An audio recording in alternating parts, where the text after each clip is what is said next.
vamos a hablar hoy de estos tres aspectos.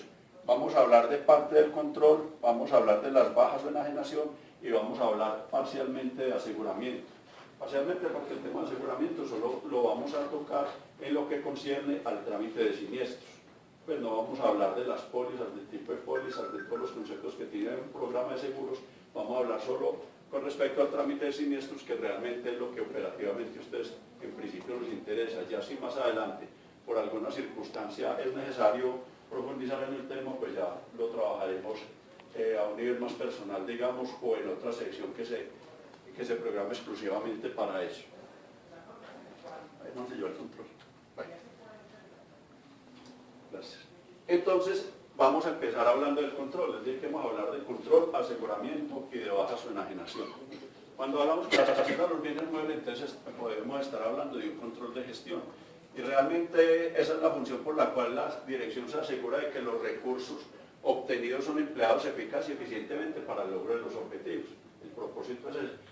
Cuando uno adquiere un bien, pues lo adquiere por una razón, porque tiene que suplir una necesidad y esa necesidad se plantea en la búsqueda de lograr unos objetivos.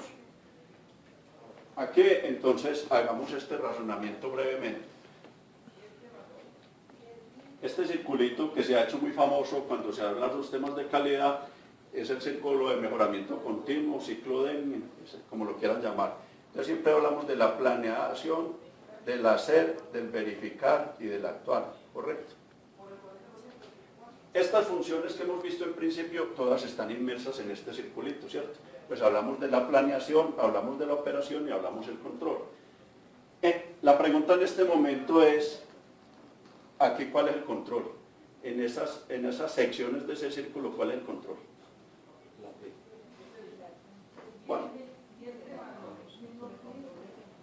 planear, hacer, verificar y actuar. ¿Vale? Los cuatro primeros.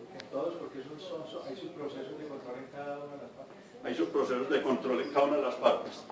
Pero como yo este círculo lo puedo reducir paulatinamente a cada actividad, o lo puedo tomar en el grueso del proceso si hablamos de control. El control específicamente a qué se refiere, al planear, al hacer, al verificar o al actuar. Al verificar, ¿cierto? Bueno. Entonces pongamos el ejemplo que hemos puesto estos 2 días. Yo tengo una niña que es estudiante, ¿cierto? Y entonces como tal, pues todavía depende de la clase y de la familia. Entonces ya a la niña le doy un permiso para que se vaya a una celebración con los amigos, tiene una fiesta, y yo le digo, se puede ir y debe regresar a la 1 de la mañana, ¿cierto? Entonces la niña se va y está muy contenta con los compañeros de estudio y con los amigos que se reencontró y regresa a las 2 de la mañana. Yo miro el reloj y son las 2 de la mañana, y había dado permiso hasta la 1. ¿Qué quiere decir eso? Que ella no cumplió, ¿cierto? ¿Yo qué estoy haciendo al mirar el reloj? Estoy verificando que cumplió el horario, ¿cierto? Pero entonces, ¿qué sucede si yo verifico que ya no cumplí el horario y yo no hago nada? No va a pasar nada. ¿Qué va a pasar a la próxima salida? Que yo le digo, venga a la 1 y viene a las 3. Y así sucesivamente hasta que un día se amanece, tengo que ir a mí yo a buscarla porque no sé dónde está, ¿cierto?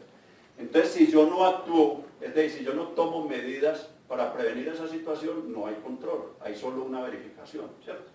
¿Qué quiere decir eso? Que el control está en el verificar y en el actuar. Quiere decir eso, que si ustedes revisan el estado de los bienes, pero no hacen nada por aclarar la situación, por verificar el estado de los bienes, por subsanar las diferencias que hay en las cantidades, realmente no está controlando, porque nos vamos a quedar simplemente en una información de una verificación, ¿correcto? Entonces quiere decir eso, que nosotros en esta actividad del manejo de los bienes muebles tenemos que pasar no solo de verificar, sino actuar a tomar los correctivos pertinentes. ¿Estamos? Lógicamente, como alguien lo comentaba, si yo tomo la planeación, pues la planeación puede ser un proceso, y ese proceso tiene subprocesos, tiene actividades, tiene procedimientos, entonces en cada una de esas yo puedo establecer puntos de control, porque el control está constantemente en todas las actividades, ¿cierto? Es más, cuando yo salgo y pago una buceta y me devuelven, yo verifico cuánto me volvieron, pues eso es control, ¿cierto? Porque el control va asociado a todo tipo de actividad, porque el control es verificar que lo que se hizo corresponde a lo planeado. Lo planeado mío es pagar a ver cuánto vale un pasaje por 1.700 pesos, que me si los 2.000, que me devuelvan 300, ese es el control, ¿cierto? Pero en términos generales, el concepto que hay que dejar plasmado acá para que lo que vamos a seguir en adelante es ese. Si yo no tomo correctivos, no hay control. Si yo no tomo medidas, no hay control. Si no actúo, no hay control. Si yo recibo la devuelta de la buceta y me dan 100 pesos y yo no digo nada, pues estoy aceptando esa situación, pero no corregir la situación. Estamos. Aclarado esto, entonces vamos a hablar de los inventarios. Y un inventario en la práctica, ¿qué es? En la práctica, ¿qué es? Un inventario es un ejercicio de control, ¿cierto? ¿Por qué? Porque con el inventario vamos a conocer la situación de las existencias de bienes en la entidad, en cuanto a la actividad, al estado, al tipo de bienes que tenemos, a los bienes que tienen o no tienen movimiento, que tienen uso, que se aplican en el funcionamiento, a las disminuciones, mermas, deterioros, desgastes por uso, falta de mantenimiento, etc. Y al cumplimiento de los procedimientos. Esa parte hace el inventario, se hace con el rector o con el encargado por el rector la prueba selectiva de ese inventario o de un aspecto específico de los bienes. Entonces se va a hacer la prueba selectiva, no necesariamente por sección, sino por tipo de bien. Una prueba selectiva sobre el inventario de las sillas, sobre el estado de las sillas, entonces se hace una verificación de las sillas, pero es solo de un aspecto. Y el rotatorio, que sería otra manera de hacer el físico general, pero que es irlo haciendo por sesiones y en distintos periodos de tiempo, no hacerlo simultáneamente. Y que ese es programado, ese rotatorio, entonces se hace una programación de los inventarios cuando hay imposibilidad de hacer el inventario físico general en determinada fecha. Entonces, dentro de eso, esa es una función pues, que tenemos que cumplir como municipio, como administración central y como institución educativa. De eso, pues, como les decía, hemos venido hablando. Desde el 2005 estamos en procura de sanear y depurar los inventarios y de clarificar la información. En el año 2013 hicimos una sesión de trabajo, se sacó un plan de mejoramiento y básicamente la novedad en el 2013 fue ¿cuál? ¿Qué se dijo? Dado que los bienes adquiridos por la institución educativa estaban quedando doblemente registrados en la contabilidad, entonces se dijo, para subsanar este tema y se planteó el plan de mejoramiento es de que la institución educativa registre los bienes que adquiere la institución y el municipio registre solo los bienes que adquiere el municipio. ¿Por qué? Porque finalmente la institución educativa, al reportar los bienes vía Secretaría de Educación, al consolidarse en la contabilidad del municipio, se agrupan los bienes que tiene registrado el municipio y los que tiene registrados en la institución educativa, y allá nos parece el inventario de cada institución educativa. Entonces tenemos que estos son los bienes que adquiere el municipio y estos bienes son los que adquiere la institución educativa, ¿cierto? Pero la institución educativa tiene todos los bienes. Lo que vamos a diferenciar simplemente es el registro y el reporte.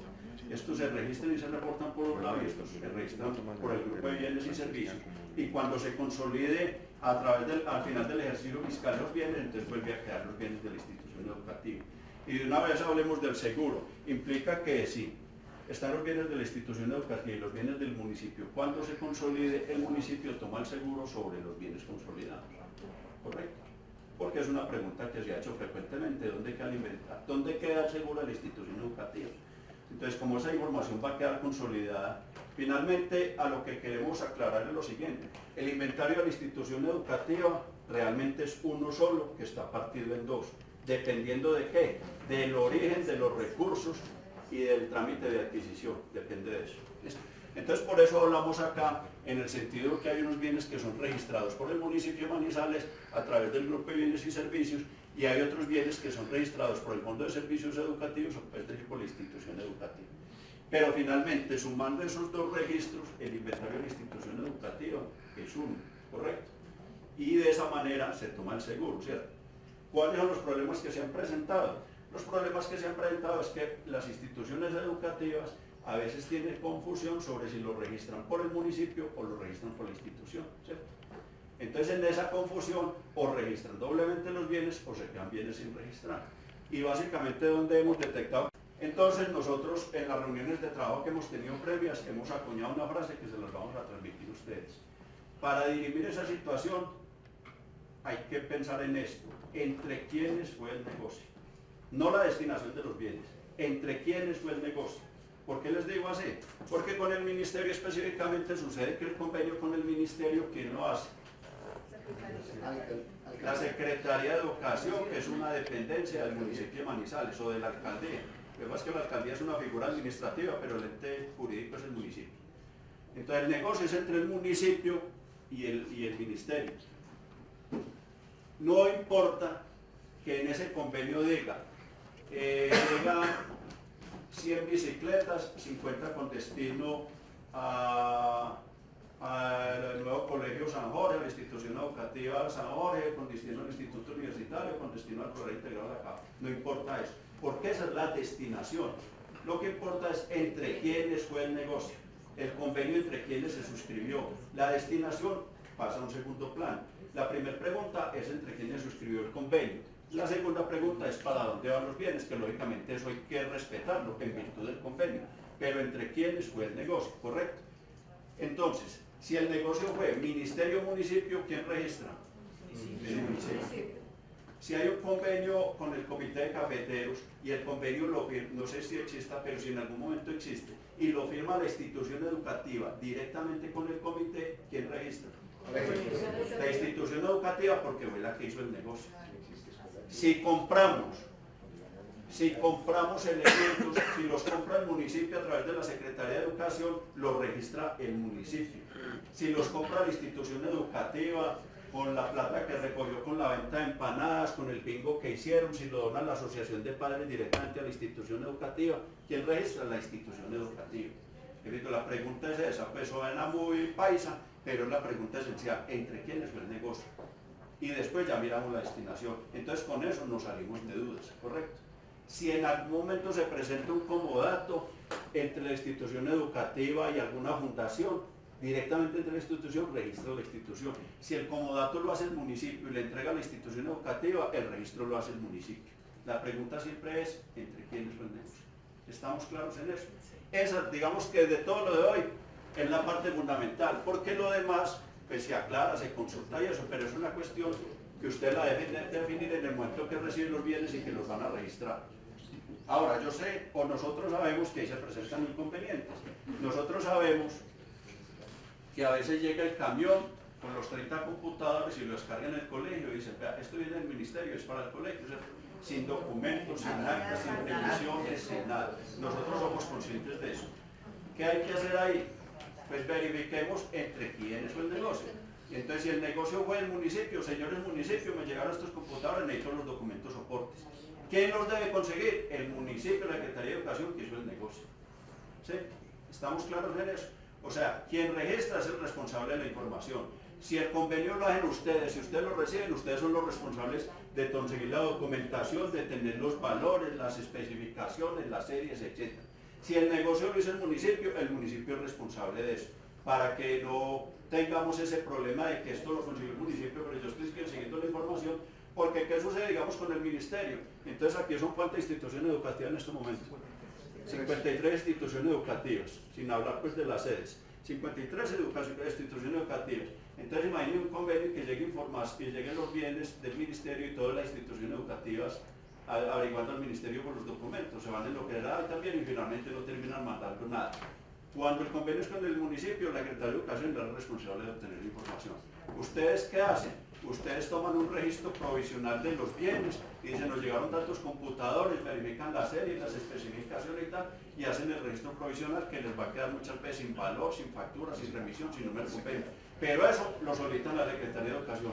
Señora Secretaría de Educación, nos han llegado estos equipos, necesitamos saber su procedencia, necesitamos los documentos soportes y el valor. De ahí en adelante la Secretaría de Educación es el responsable, ¿cierto? Pero igual va a pasar que si el día de mañana la Secretaría de Educación llega y encuentra ya las bicicletas que les ponía de ejemplo ahora y no las ha tramitado la Secretaría de Educación, también les podrá decir a ustedes, venga, estas bicicletas dónde llegaron, ustedes las tienen registradas, dónde están los soportes, porque es la situación inversa, ¿cierto? Es la responsabilidad de ustedes ya tener toda la información. ¿Estamos claros ahí? Repito, ese es el punto más sencillo, pero es el fundamental de lo que estamos tratando. Porque a partir de ahí es que los registros se van a llevar adecuadamente y que la información no va a duplicar y que no va a haber confusión con la información, ¿correcto?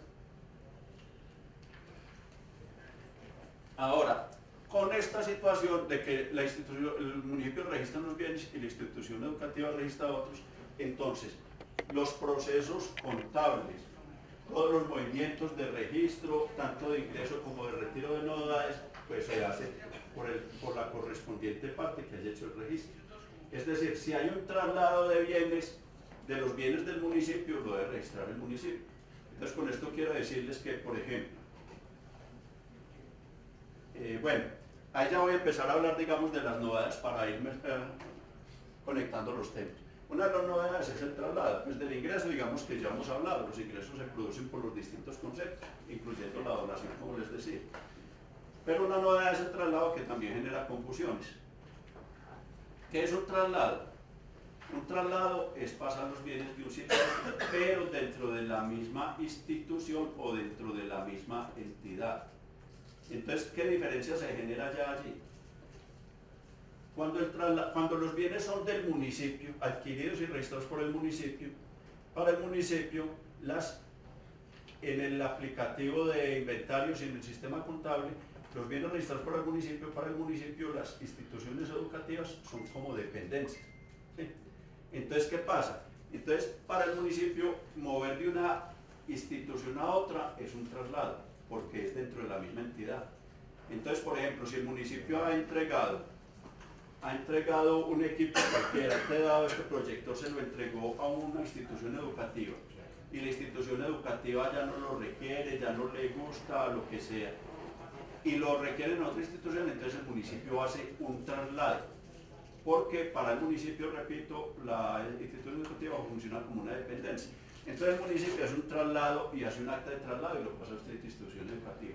Pero si los bienes son adquiridos por la institución educativa, si van para otra dependencia ya no es un traslado, porque el traslado operaría entre sedes o secciones de la misma institución educativa. Porque la institución educativa tiene un NID, tiene un presupuesto, o sea, tiene una autonomía, ¿cierto? Entonces, al pasar a otra institución educativa, se está saliendo de ese NID, de ese presupuesto, por decirlo de alguna manera. Entonces, ahí yo no sería el traslado. ¿Sí estamos claros en eso? Pues habría que hacer como un comodato, o hacer una donación, que ya más adelante vemos cómo se tramitan esos dos aspectos. Y más adelante, después de las 10, mirarán con Oscar Diego Arango cómo es que se hace el registro, cuál es la diferencia en los registros contables de esas dos situaciones. ¿Estamos claros ahí? ¿Sí? ¿O hay alguna inquietud? O sea que sí se puede hacer donación entre instituciones. Claro. Lo que pasa es que la donación tiene unas restricciones, que las vamos a mirar más adelante. Poderse sí, porque la donación, desde la Constitución Nacional está establecido que la donación se realiza única y exclusivamente entre entidades públicas. Única y exclusivamente entre entidades públicas. Es decir, ni ustedes ni nosotros podemos hacer donaciones a personas de derecho privado y mucho menos a personas naturales, solo a instituciones públicas, ¿cierto? Y eso ya está reglamentado por la ley ya dice cuál es el trámite para realizar una donación. Entonces ya más adelante miramos eso. El comodato pues es más sencillo, digamos, porque el comodato realmente es un préstamo de uso, entonces la institución le puede entregar a otra institución. O incluso a una persona jurídica sin ánimo de lucro le puede entregar el comodato debidamente sustentado, pues, pero ya más adelante retomamos el tema, sobre todo el de la donación. Entonces rematemos de los traslados. Entonces los traslados, el concepto de traslado aplicas internamente. Para nuestro caso, a nivel de la entidad territorial que es el municipio de Manizales, para el caso de ustedes a nivel de la institución.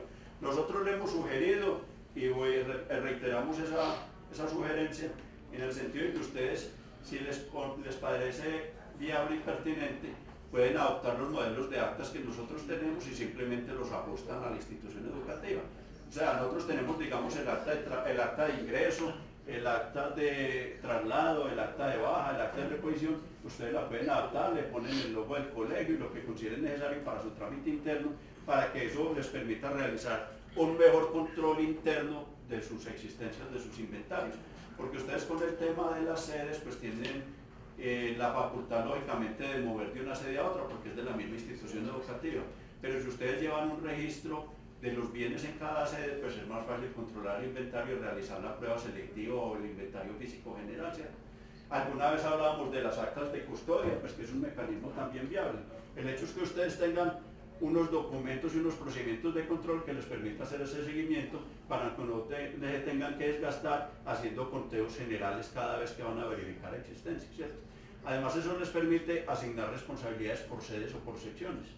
Pues es una sugerencia que ustedes mirarán cómo la aplican, ¿cierto? Bueno, entonces volvamos al tema de los comodatos. Les decía que el comodato realmente es un contrato mediante el cual se formaliza un préstamo de uso. ¿Qué quiere decir eso? Que yo no pierdo la propiedad del bien. Yo como comodante no pierdo la propiedad del bien por el hecho de que el comodatario esté usando el bien, ¿cierto? Entonces los comodatos son viables a realizar incluso con personas de derecho privado, naturales o jurídicas de derecho privado, pero en el tema de las entidades oficiales, pues lo sano es que se hagan con personas jurídicas, ¿cierto? ¿Ese comodato qué implica? Ese comodato implica que los bienes, al término del comodato, si el comodato no se renueva, los bienes deben ser restituidos al comodante, es decir, al propietario de los bienes, ¿cierto? E implica, dependiendo de las circunstancias, que el comodatario, es decir, quien recibe, asegure los bienes, se responsabilice, los cuide, etcétera, los conserve, ¿cierto? Y esté presentando unos informes periódicos o el comodante establezca un supervisor que haga unas revisiones periódicas. Esos comodatos, pues en el caso de los bienes muebles, normalmente, mejor dicho, la normativa establece que pueden haber hasta por 5 años y se pueden ir renovando, ¿cierto?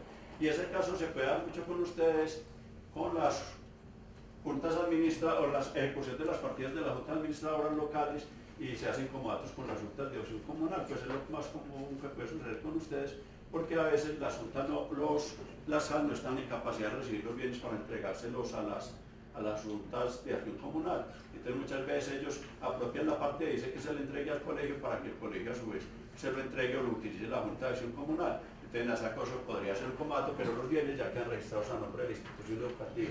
¿Y por dónde quedarían registrados? Por el municipio, porque son partidas que se ejecutan a través de la Secretaría de Desarrollo Social. ¿Listo? Las mejoras, antes de que se nos quede en el tintero. Hay una situación que se presenta y que tampoco se ha registrado contablemente, y es cuando los bienes han sido afectados por mejoras. Pues básicamente eso se puede dar en equipo electrónico y en vehículos, es donde normalmente, porque hay que diferenciar las mejoras del mantenimiento. O sea, una cosa es que yo un equipo o un bien lo vuelva a su estado inicial a través de un proceso de mantenimiento, y otra cosa es que le haga una mejora. Una mejora es que yo a un vehículo le cambio un motor de un cilindraje por otro superior, o le cambio un motor gasolina por uno diésel, entonces hay una mejora. ¿Qué implica una mejora? Pues que el bien va a tener un nuevo valor o que se le va a extender su vida útil. Entonces eso tiene que tener una afectación contable, que repito, el tema lo mirará ahora con el doctor Oscar Diego, pero desde el punto de vista administrativo, lo que hay que tener presente es que esa novedad se debe considerar y se debe reportar contablemente, y que es posible hacerla. Ustedes pueden tener equipos de cómputo y cambiarle el procesador, cambiarle la capacidad de almacenamiento, etc. Lo pueden actualizar o repotenciar, como dicen algunos, pero eso tiene unas implicaciones contables que hasta el momento creemos que no se han hecho y que siempre se han dejado de lado y simplemente se hacen, porque el equipo ya no es el mismo realmente. Si yo al vehículo le cambio el motor, el vehículo pues, cambia en algunos aspectos, ¿cierto? Incluso en un vehículo pues yo tendría que ir a la autoridad de tránsito y hacerle el registro de esa novedad, ¿cierto? En los equipos de cómputo es exactamente lo mismo, lo que pasa es que el registro de los equipos de cómputo solo están o en la institución, o el registro solo está en la institución o en el municipio de Manizales. Bueno, las pérdidas. Dentro de esas pérdidas involucramos, pues, hablamos de pérdidas cuando el bien ya no está por distintas circunstancias. Implica eso que puede haber una pérdida, simplemente el bien se extravió, o que definitivamente hubo un hurto que se estableció, o hubo un siniestro que afectó el bien, entonces hay una pérdida del bien. Esa pérdida también debe ser reportada. En nuestro caso, cuando hablamos inicialmente de las funciones, hablamos del aseguramiento. Entonces, en este caso, esas pérdidas deben ser reportadas independientemente de que el bien esté registrado por el municipio, por la entidad, deben ser reportadas al grupo de bienes y servicios para que se haga el respectivo trámite con la compañía de seguros. No implica eso que todas las pérdidas se vayan a indemnizar o a reponer, porque en los seguros hay una cosa que llama el deducible, entonces es posible que lo absorba el deducible. Pero desde el punto de vista del procedimiento que hablamos ahora cuando hablamos de control, y desde el punto de vista de las responsabilidades, la institución educativa debe reportar todas esas novedades por lo que se pueda presentar, ¿cierto? Entonces, además, desde el año pasado, dentro del plan de mejoramiento que se estableció, la Oficina de Control Interno Disciplinario va a recibir el reporte de todas las pérdidas independientemente de la causa, para evaluar si se adelanta una investigación disciplinaria o no, dependiendo de las circunstancias que pasen. No quiere decir eso que siempre van a ser quienes tengan pérdidas procesados disciplinariamente por la pérdida, pero sí quiere decir que la Oficina de Control Disciplinario va a evaluar la situación, porque hay pérdidas que se presentan independientemente de la voluntad o del descuido del responsable del bien, ¿cierto? Si uno está en una oficina o una institución educativa y llega una persona armada, amenaza a administrativos, a docentes y a estudiantes y se lleva unos computadores, pues eso se le sale una de las manos. Lo que sí es importante es que eso se debe reportar inmediatamente y que la Oficina de Control Disciplinario verificará y dirá, pues aquí hubo un hurto a mano armada, pues hasta ahí llegamos, ¿cierto? Y se continúa ya con el trámite del seguro. Pero a veces se detecta que hay negligencia de los funcionarios en el manejo y conservación de los bienes, entonces allí ya hay una responsabilidad que puede ser no solo disciplinaria, sino fiscal e incluso penal, dependiendo si el responsable o la persona que afectó los bienes actuó con dolo, ¿cierto? Entonces ya la cosa se vuelve de otro carácter. Las reposiciones. ¿Qué es una reposición? Una reposición es yo reponer un bien, pero no es, cuando hablo de reponer el bien no es poner el mismo bien, sino poner un bien que sustituya al que se ha perdido. ¿Cuándo se da eso? Pues eso se puede dar dependiendo del tipo de póliza que se haya tomado, pues del tipo de las condiciones de la póliza que se haya tomado con la compañía de seguro. Nosotros las pólizas que tomamos no implican reposiciones, implica el pago en dinero de la indemnización. Pero se puede dar que el funcionario sea consciente de su responsabilidad, y entonces para obviar el trámite de responsabilidad fiscal reponga el bien. ¿Cuál es la exigencia para una reposición? Que el bien que se reponga debe tener similares o mejores características que el que perdió. Entonces en esto hay que enfatizar que tanto para la entidad municipio de Manizales como para la institución educativa, el valor del bien más allá del valor económico es el valor de uso, porque el bien se ha adquirido para cumplir una función específica. Entonces cuando el bien ya no está, la entidad o la institución no necesitan la plata, necesitan el bien que cumpla esa función.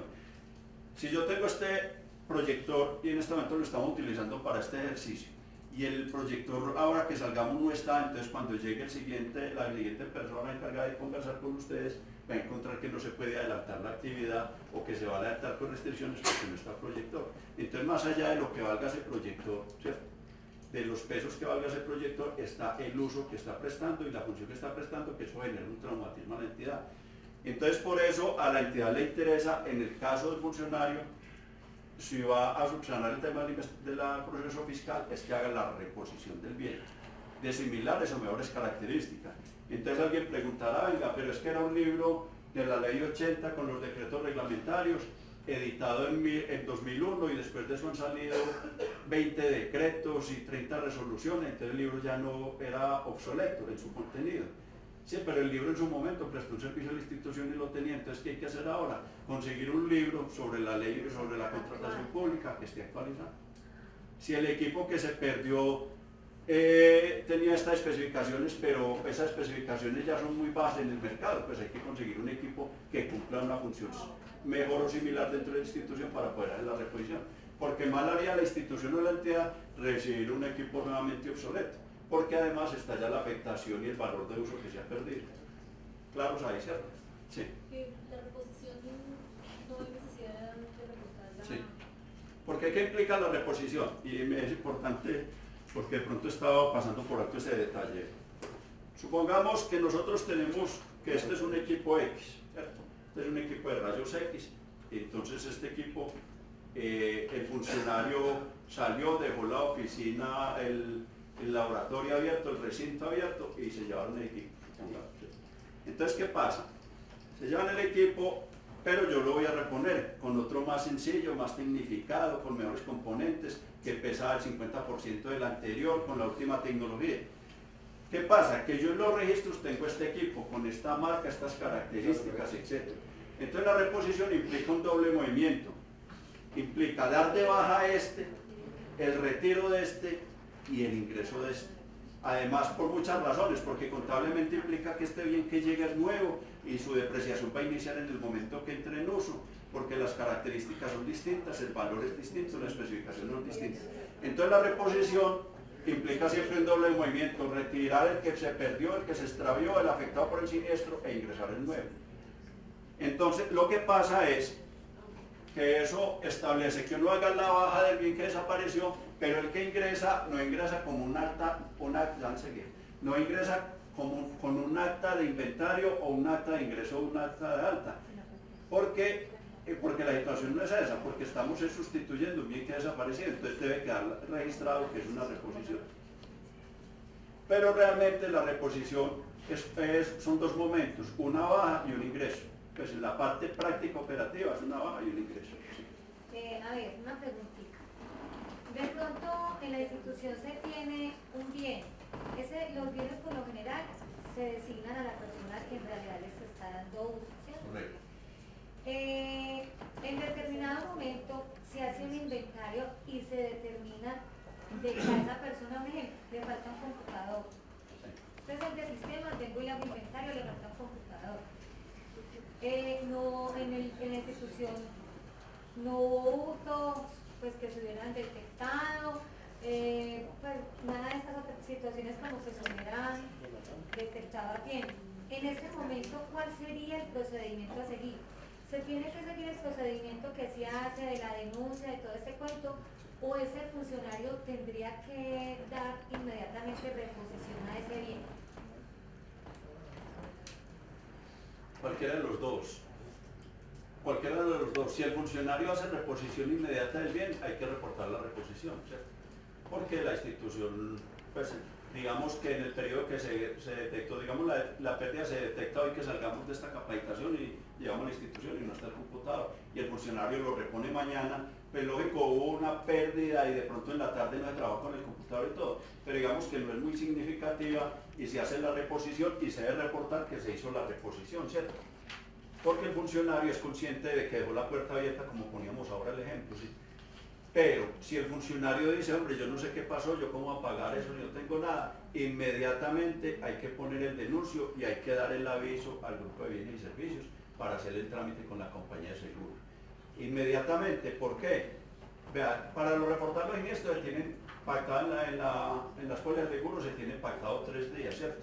Lógicamente hay veces que los 3 días no cumplen porque ustedes llegan de vacaciones y saben que 8 días antes ocurrió un hecho o alguna cosa, o no sabe cuándo pasó. Pero en los siniestros se manejan dos conceptos, por descubrimiento o por ocurrencia, ¿sí? Lo ideal es que coincidan los conceptos, que la ocurrencia y el descubrimiento sean casi que simultáneos o seguidos a continuación, ¿cierto? En el menor tiempo, pero a veces eso en la práctica no sucede. Entonces lo primero que se detecte es lo que se debe reportar. Pues hablando, digamos, de investigaciones de responsabilidad fiscal, de responsabilidad extracontractual, alguna cosa es. Pero en el tema específico de bienes, si uno detecta, inmediatamente debe cubrir. Ahí no sabe la fecha de ocurrencia, pero tiene la fecha de descubrimiento. Entonces la primera que opera, entonces inmediatamente se debe reportar. Sí, inmediatamente. Y les hago esa recomendación en el siguiente sentido. Vean, ustedes llegan a la institución educativa y detectan un problema, falta el computador en el ejemplo. Ustedes se dan cuenta y hablan con la persona responsable, suponen o no que tuvo alguna responsabilidad en el hecho por descuido, por lo que sea, por complicidad, porque puede suceder también. Entonces tú poner eso, pues la persona no, que esperé a ver, que yo lo arreglo, nada.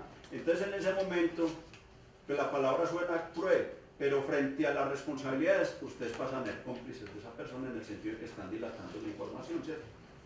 Entonces ustedes tienen que reportar eso inmediatamente. Porque a veces, y conocemos casos donde el funcionario responsable dilata la situación y si tiene alguna responsabilidad dilata la situación. Entonces cuando llegue un organismo de control, la primera pregunta, ¿usted cuándo se enteró? Ah, que yo me enteré el 2 de junio, o perdón, me enteré el 2 de mayo y hoy 2 de junio está reportando. ¿Y qué pasó en ese mes? ¿Por qué no hizo el reporte? ¿Usted qué interés tenía en no hacer el reporte, cierto? Entonces la persona ya se ve implicada en el hecho. Pero si el responsable llega y detecta la situación, inmediatamente informa, está siendo conocedora y está poniendo en conocimiento de los organismos de control y de la administración la situación para que se subsane la situación, ¿cierto? Porque uno no sabe, cuando uno detecta la situación, uno no sabe por qué se generó la situación, no sabe la causa ni la intención de quien generó la situación, si fue un externo o si fue un interno, uno no lo sabe, entonces tiene que proceder a corregir. Repito, si la reposición se hace pues que el intermedio de datos, ya lo que tocaría es reponerla. A nosotros no nos ha dado caso, y ayer les comentaba, uno cree que la reposición no sea un patrullero de la policía, cuando otro repuso una motocicleta. El hombre fue consciente que estaba por fuera de su función, se llevó la motocicleta, la dejó en un sitio y se la robaron. ¿Qué hizo? La repuso. Les aclaro lo siguiente también. Cuando se da esa reposición, o cuando se da la indemnización por parte de la compañía, no implica, o sea, un tema es la responsabilidad, bueno, me estoy adelantando, pero igual, un tema es la responsabilidad fiscal y otro tema es la responsabilidad disciplinaria y otro tema es la responsabilidad penal. O sea, puede que aplique las tres o puede que aplique una sola, ¿cierto? O dos de ellas. Entonces, el hecho de que se haga la reposición no implica muchas veces que se obvie la investigación disciplinaria, ¿cierto? Porque si yo salgo ahora, después de que charle con ustedes y me quiero poner a revisar el proyector y lo pongo allí en el borde de la ventana, y en ese momento alguien me llama y yo lo suelto y él se cae, el problema es mío, es una responsabilidad mía, ¿cierto? Entonces yo puedo reponer el proyector, pero entonces hay una responsabilidad también disciplinaria en el tema del descuido, en la negligencia con el manejo del bien, ¿cierto? Y si yo realmente o alguien ya lo hace con intención que se lleva el proyector y lo detectan a la salida, eso no va a quedar simplemente en que recuperaron el proyector y se quedó ahí, ¿cierto? Hay una responsabilidad penal porque hubo una intención de hacer daño de la persona que se llevó el proyector. Entonces mire que no obstante que se recupere el bien, que se reponga el bien, quedan las otras dos responsabilidades por dirimir. Si hubo dolo o si hubo negligencia, descuido, no se cumplieron los procedimientos, ¿cierto? Entonces el tema no es así tan sencillo de que se recuperó el bien y ya, porque a veces hay otras implicaciones. Bueno, entonces ahí ya hemos hablado, pues hemos tocado el tema de la responsabilidad de los bienes. El funcionario, hay un error que hay que aclarar aquí también. Muchas veces el funcionario dice, yo no soy responsable porque es que yo no he firmado por el bien. Señores o señoras, cuando uno recibe el bien así, no haya firmado por el bien, está asumiendo una responsabilidad. Este proyector no está a mi cargo, puede que esté a cargo de Herman, de Oscar Andrés, no sé de quién, ¿cierto? A cargo de quién estará en el inventario. Pero si yo el que hago el mal uso de él, si yo el que lo pierdo por descuido, así él sea responsable, él pondrá el denuncio, dará el aviso y todo, pero yo tengo la responsabilidad porque yo actué mal con el bien. Entonces el hecho de que no haya firmado, porque a veces, y a ustedes supongo que les pasará en las instituciones educativas, que es que el profesor de física o de química dice, no, yo no soy responsable de esos equipos porque yo lo he firmado, pero ¿quién los está usando? El funcionario público que utiliza. Es más, si ustedes miran la norma, particulares que usen bienes del Estado son responsables por los bienes del Estado, así lo hayan firmado, pero lo están utilizando. Entonces, el tema de que yo no soy responsable porque no ha firmado, no va. Quien use el bien es responsable también. ¿Está claro eso? Pues y para que ustedes... Doctor, hay una pregunta. Las instituciones educativas pues manejan muchachos. De pronto el docente presta un videobeam, por ponerlo como ejemplo, y resulta que los muchachos o alguno de tantos llega y lo daña. ¿Hay quien responde? El profesor.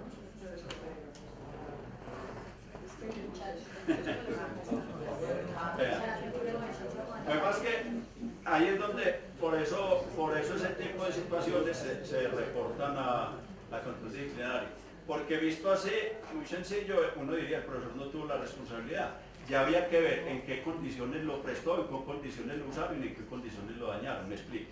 Si yo estoy en clase y le digo al muchacho, vea, mientras yo hago una operación acá dentro de mi actividad académica y le digo al estudiante, vea, pásemelo hacia la otra mesa porque necesito enfocar en esta otra pared. O sea, es parte del ejercicio de la actividad, pues es un hecho fortuito, digamos, que al muchacho se le cayó ya, ¿cierto?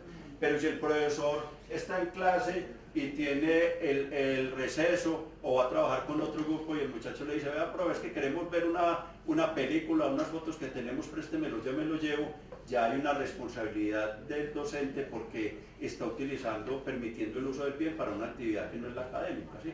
O si el muchacho lo cogió de cuenta de él y se lo llevó, pues ya la responsabilidad es del muchacho, ¿me entienden? O sea, no es fácil decirle si yo el muchacho lo usó y lo gastó. No, por eso ya entra la investigación a determinar cuáles fueron los hechos y cuál fue el procedimiento y de acuerdo a eso establecer la responsabilidad. Pero supongamos que el muchacho fue el culpable. ¿Quién responde ahí? O sea, que la investigación arrojó que el alumno, el estudiante fue el que lo dañó. Por eso, mire que si el estudiante lo dañó yo entiendo hasta dónde puede llegar el problema. Si el muchacho el que no haya las responsabilidades del sí no estaba dentro del ejercicio y la actividad normal, ¿cierto? Lo que pasa es que ahí ya se vuelve el tema de la discusión en que si el muchacho qué estaba haciendo, que si responde el muchacho cómo responde, que si responde el papá, que si es sin ven y que tal cosa, pues se presenta entonces.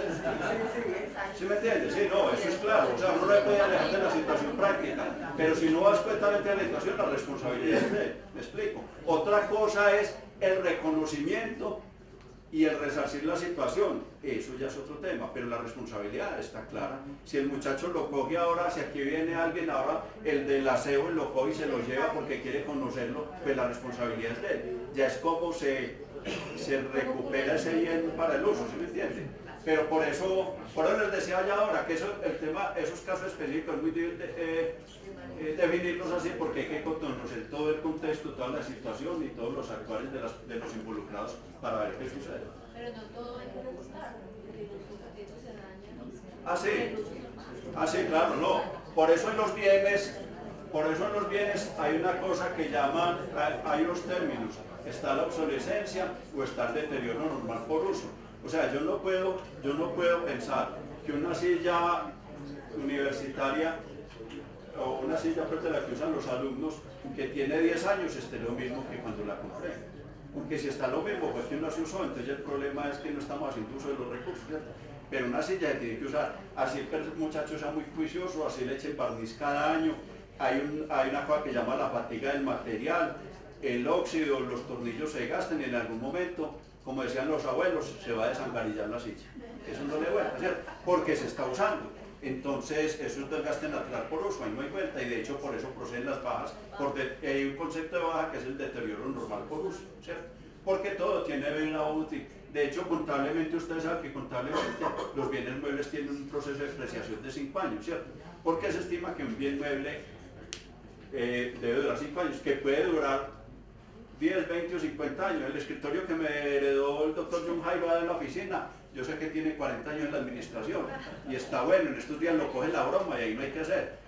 Pero si ustedes lo ven, está en buenas condiciones. Pero habrán escritorios que a los 4 años ya están en mal estado, porque fue mal fabricado, porque el pegante que se usó no fue el adecuado, porque las medidas en los ensambles no fueron las correctas, porque el diseño no era viable pues estructuralmente, por muchas razones, entonces ya se puede dañar. Pero eso ya es distinto, ¿sí? O sea, por eso cuando se presenta una situación de por él hay que ir a la real situación y a ver todo el entorno de la situación para ver si es un desgaste natural por uso. Porque incluso un vehículo le hace el mantenimiento normal. Y yo les hablaba ahora, por ejemplo, del mantenimiento, les hablaba que en el tema del mantenimiento, el mantenimiento correctivo, el preventivo y el predictivo. Entonces, hablando de mantenimiento predictivo, los vehículos tienen una cosa que llama la cadena o la correa de repartición, ¿cierto? Y a usted le advierten 50.000 kilómetros y la cambio, ¿cierto? ¿Por qué? Ya está la predicción de que eso dura 50.000 kilómetros, ¿me entiende? Eso dura 50.000 kilómetros, usted de ahí en adelante usted está expuesto a eso, ¿cierto? Entonces en todos los bienes pasa eso, usted cumple las 3 etapas de mantenimiento, no obstante yo cambiarle la correa al vehículo, el vehículo se vuelve viejo, se desajusta, se oxida, etcétera, ¿cierto? Entonces, de ahí que cada caso hay que verlo particularmente, que la investigación determine realmente qué es lo que pasa. Pero si yo tengo el bien y se está deteriorando, llega el momento en que el muchacho se sentó en la silla y la silla se desbarató. Usted primer pregunta que harán estando en clase, la silla desbarata. ¿Quién se paró en la silla o qué brincó en la silla? No, profesora, yo estaba sentado y la silla se cayó. Entonces, son dos situaciones totalmente distintas, ¿cierto? Bueno, entonces ya ahí tocamos pues el tema de lo que implica en esas novedades las responsabilidades tanto fiscal como disciplinar y penal. Hablemos de las bajas, que digamos es otro punto álgido en la relación institución, municipio y bienes muebles en uso. Primero dejemos en claro que hay dos tipos de baja. Una es la baja del servicio y otra es la baja definitiva. ¿Qué es la baja del servicio? Y aclaro también, el hecho de las bajas no implica que el bien sea inservible. O sea, porque muchas veces uno habla de inservibles, pues uno incurre en el error de que es que esta es la pieza de inservibles, que cuando recogen los inservibles, que qué hago con los inservibles. No necesariamente son inservibles. Una cosa es bajar del servicio y otra cosa es que sea inservible. Y les digo también esto, por ejemplo, cuando se habla de la obsolescencia no implica que el bien sea inservible. Porque yo alguna vez hablaba con ellos y les decía, vea, es que la obsolescencia no es absoluta. La obsolescencia es relativa, y me explico. Yo compro un computador, ¿cierto? Compro un computador para unas necesidades. Entonces aquí en la oficina compran un computador donde necesitan tramitar planos, diseñar estructuras, etcétera, ¿cierto? Entonces llega un momento en que el computador no soporta los programas nuevos que han salido. Entonces para la oficina de planeación el computador se vuelve obsoleto. Pero el computador está bueno, está funcionando, está bueno. Pero si ese computador se lo lleva una secretaria, ¿cierto?, para hacer archivos en Word, en Excel y de pronto en PowerPoint, no está obsoleto, ¿cierto? Sirve. Entonces por eso les digo que esa obsolescencia no es absoluta, eso es relativo a la necesidad que yo tengo, ¿correcto?